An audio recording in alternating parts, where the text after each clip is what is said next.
नमस्कार, जोहार, जय हिंद।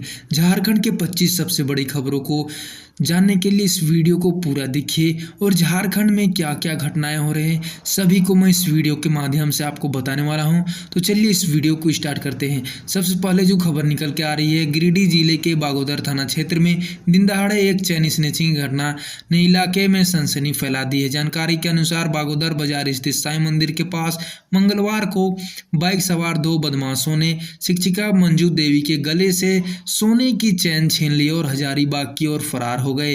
घटना के बाद बागोदर थाना क्षेत्र ने पुलिस मौके पर ही पहुंची और जांच में जुट गई। पुलिस ने आसपास लगे सीसीटीवी कैमरे की फुटेज खंगाली, जिससे बदमाशों की तस्वीर साफ तौर पर कैद हो गई है। फुटेज के आधार पर पुलिस ने उनकी पहचान की प्रक्रिया शुरू कर दी है और संभावित ठिकानों पर छापेमारी अभी जारी कर दी है।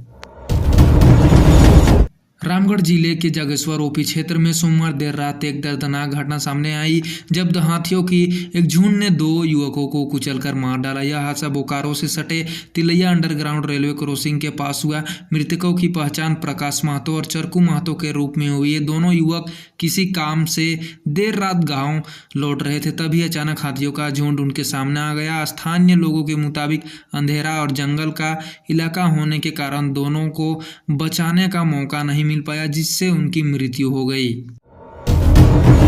घाटशिला विधानसभा उपचुनाव के लिए मंगलवार की सुबह 7 बजे से जारी वोटिंग शाम 5 बजे संपन्न हो गई। इसके साथ ही यह चुनावी मैदान में खड़े 13 प्रत्याशियों के भाग्य का फैसला ईवीएम में बंद हो गया। 14 नवंबर को मतगणना होगी और फिर चुनाव का परिणाम सामने आएंगे। घाटशिला विधानसभा में उपचुनाव जेवीएमएम के गद्दावर नेता और प्रदेश के शिक्षा मंत्री रामदास सोरेन के आकस्मिक निधन के बाद खाली हुई सीट के वजह से हुआ था। गिरिडीह जिले के जमुआ प्रखंड स्थित दलिया गांव में विवादित पत्थर खदान मंगलवार सुबह रणभूमि बन गई। दो पक्षों के बीच लंबे समय से चल रहे विवाद ने अचानक हिंसक का रूप ले लिया। पहले मारपीट और पत्थरबाजी हुई, फिर स्थिति बिगड़ते ही दोनों ओर से गोलीबारी भी शुरू हो गई। इसी खूनी संघर्ष में चचघरा निवासी सुरेश महतो की मौत हो गई, जबकि आधा दर्जन लोग गंभीर रूप से घायल हुए। ग्रामीणों के अनुसार सुबह खदान के पास अचानक शोर शराबा मचने लगा, जिसके बाद लोग वहां पहुंचे तो दोनों और गुट एक दूसरे पर हमला करते दिखे। संघर्ष के दौरान माहौल इतना तनावपूर्ण हो गया कि लोग घरों में छिपने को मजबूर हो गए। पाकुड़ नगर थाना क्षेत्र की शिवपुरी कॉलोनी में एक टाटा फाइनेंस कंपनी में कार्यरत कर्मचारी के घर लाखों रुपए के जेवर, नकदी और एक स्मार्ट टीवी की चोरी हो गई। घटना उस वक्त की है जब कर्मचारी अपने परिवार के साथ घर से बाहर थे। पुलिस ने मामला दर्ज कर जांच शुरू कर दी है। जानकारी के अनुसार शिवपुरी कॉलोनी के निवासी अमित कुमार सिंह, जो टाटा फाइनेंस कंपनी में कार्यरत है, शनिवार को अपने परिवार के साथ बिहार के शिवनारायणपुर में स्थित अपनी बहन के घर गए हुए थे। घर खाली होने के फायदा उठाकर अज्ञात चोरों ने वारदात को अंजाम दिया। कोडरमा थाना क्षेत्र के अंतर्गत रांची पटना मुख्य मार्ग NH-20 पर स्थित कोडरमा घाटी के बंदुरचुआ के पास एक छड़ लदा ट्रक अनियंत्रित होकर पलट गया। इस हादसे में ट्रक चालक की मौके पर ही मौत हो गई। मृतक चालक की पहचान उत्तर प्रदेश के सेमरियान जिले के निवासी 32 वर्षीय राम प्रकाश पिता सुरेश राम के रूप में हुई है। जानकारी के अनुसार ट्रक कोडरमा के रास्ते पटना बिहार की ओर जा रहा था।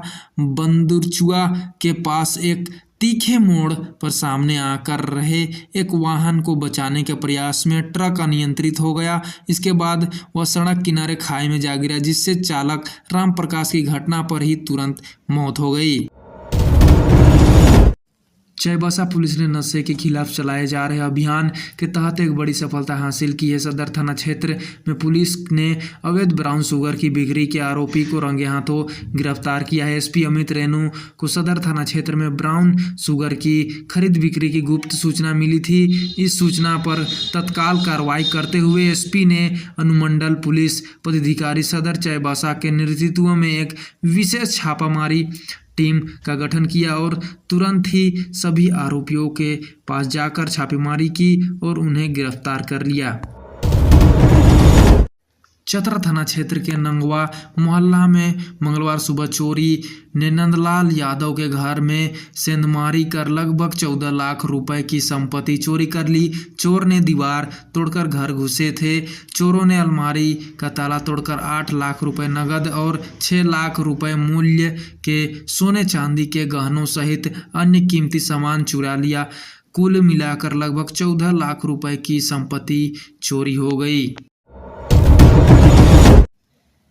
पलामू हुसैनाबाद क्षेत्र में लेवी को लेकर हथियारबंद अपराधियों ने सरकारी निर्माण कार्यस्थल पर काम कर रहे 3 मजदूरों की बेरहमी से पिटाई कर दी। यह घटना महूदंड पंचायत के प्रतापपुर गांव में बहुउद्देशीय भवन निर्माण के दौरान बीती रात हुई। पिटाई में गंभीर रूप से घायल 2 मजदूरों ने मेदिनी नगर रेफर किया गया, जबकि एक इलाज हुसैनाबाद अनुमंडल अस्पताल में अभी जारी है।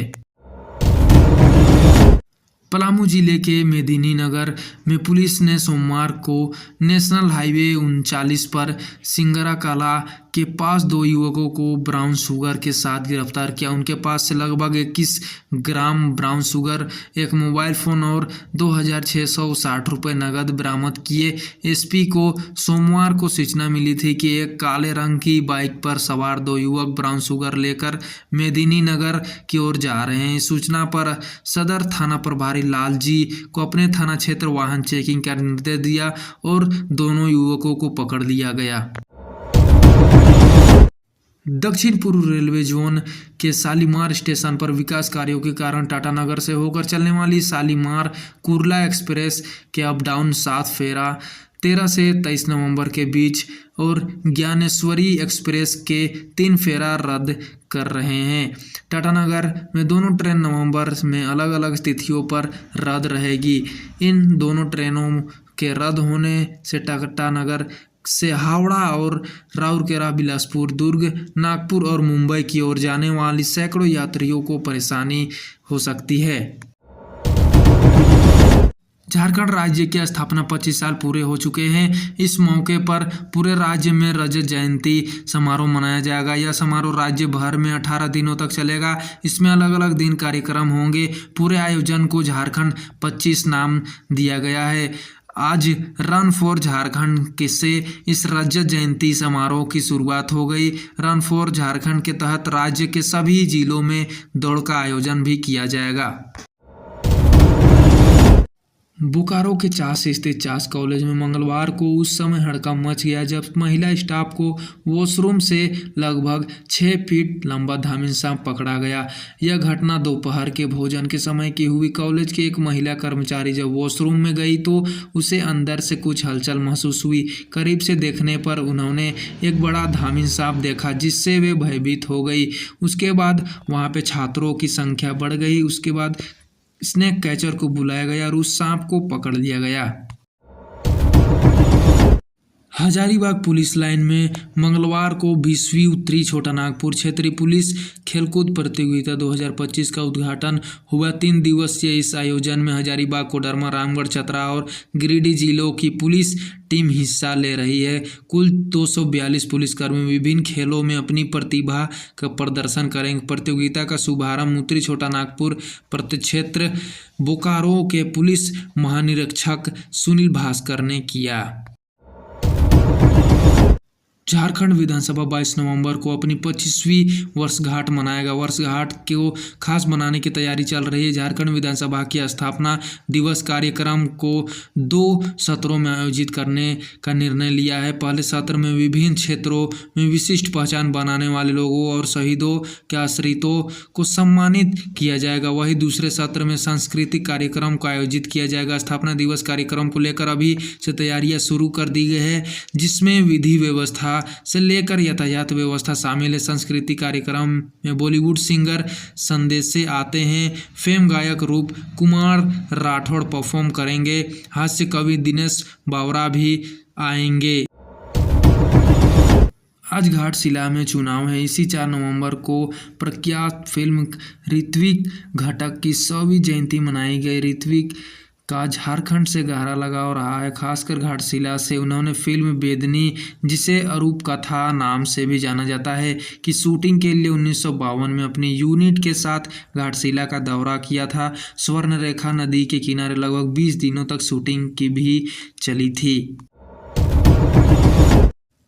अशोक सराफ द्वारा निर्मित और निर्देशित आदिवासी स्वतंत्रता सेनानी बिरसा मुंडा के जीवन के आधारित पर पिक्चर उलगुलान की स्पेशल स्क्रीनिंग बिरसा मुंडा के 150वीं जयंती के अवसर पर गोवा में किया जा रहा है। इंडियन पैनोरमा के तत्वावधान में 22 नवंबर को रात 8 बजे आयोजित 56 international film festival of India में फिल्म की स्क्रीनिंग होगी।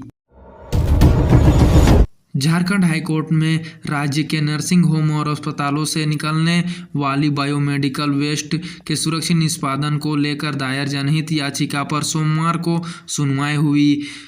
के दौरान रिम्स और से शपथ पत्र दाखिल कर अदालत को बताया गया कि बायोमेडिकल वेस्ट डिस्पोजल मैनेजमेंट के लिए नया टेंडर जारी कर कंपनियों को आमंत्रित किया गया। नए टेंडर में ठोस, सूखों और बायोमेडिकल 3 तरह के कचड़े वैज्ञानिक निष्पादित व्यवस्था शामिल भी हैं। रांची राज्य के मुख्य निर्वाचन पदाधिकारी के रवि कुमार ने अधिकारियों को निर्देश दिया है कि वे फील्ड विजिट कर मतदाता सूची को मैपिंग कर निरीक्षण करें। सीईओ ने भी सभी जिलों के उप निर्वाचन पदाधिकारियों के साथ सोमवार को मतदाता सूची के गहन पुनर्निरीक्षण कार्यक्रम की तैयारियां की ऑनलाइन समीक्षा बैठक भी की है। घाटशिला विधानसभा उपचुनाव के लिए मतदान को लेकर सभी 300 बूथों के लिए 262 पोलिंग पार्टियां अपने अपने केंद्रों पर पहुंच गई है। सुरक्षा बलों की 20वीं कंपनी तैनात की गई है। बॉर्डर सील कर दिए गए हैं। मतदान 11 नवंबर को सुबह 7 बजे से शाम 5 बजे तक होगा, जिसमें 2.55 लाख मतदाता अपने मताधिकार को उपयोग करेंगे। नतीजे 14 नवंबर को आएंगे। बिजली वितरण निगम लिमिटेड निर्देशक प्रभात कुमार श्रीवास्तव ने मेंटेनेंस के नाम पर बिजली नहीं काटने का निर्देश दिया। सोमवार को रांची, जमशेदपुर व हजारीबाग एरिया बोर्ड के जेएम तथा ईएसई को उन्होंने इस संबंध में सख्त हिदायत दी। निर्देशक ने पदाधिकारियों को कहा कि कोई भी यह नहीं समझे कि उनके काम पर नजर नहीं है। हर गतिविधि को बारीकी से निगरानी हो रही है और अपने कामों को सही तरीके से देखा जा रहा है। रजत जयंती मना रहा झारखंड 25 साल की यात्रा में वित्त मामले में कई उतार चढ़ावों से गुजरा है। पहले 3 साल तो सरप्लस बजट की बात कही गई थी, लेकिन जब भी राज्य सरकार को ऋण भी लेना पड़ गया था, आर्थिक संरचना असंतुलन की स्थिति बनी थी। लेकिन धीरे धीरे राज्य में खनिज राजस्व के साथ साथ औद्योगिक निवेश, सेवा क्षेत्र और कृषि क्षेत्र में सुधार भी हुई, जिसके बाद झारखंड की समृद्धि बढ़ने लगी और झारखंड एक अभी काफ़ी ज़्यादा सफल और काफ़ी ज़्यादा समृद्धि वाला राज्य बन गया है। तो आज की खबर में बस इतना ही। अगर वीडियो अच्छा लगा हो तो आप वीडियो को लाइक कर सकते हैं, अपने फैमिली के साथ शेयर भी कर सकते हैं और चैनल को सब्सक्राइब जरूर कर दें ताकि आप डेली के अपडेट्स देख सकते हैं। झारखंड में कितने सारे घटनाएं हो रही, मैं सभी इस वीडियो में बताता हूं सबके बारे में। तो आप इस वीडियो को देखकर लाइक करें और चैनल को सब्सक्राइब जरूर कर दें।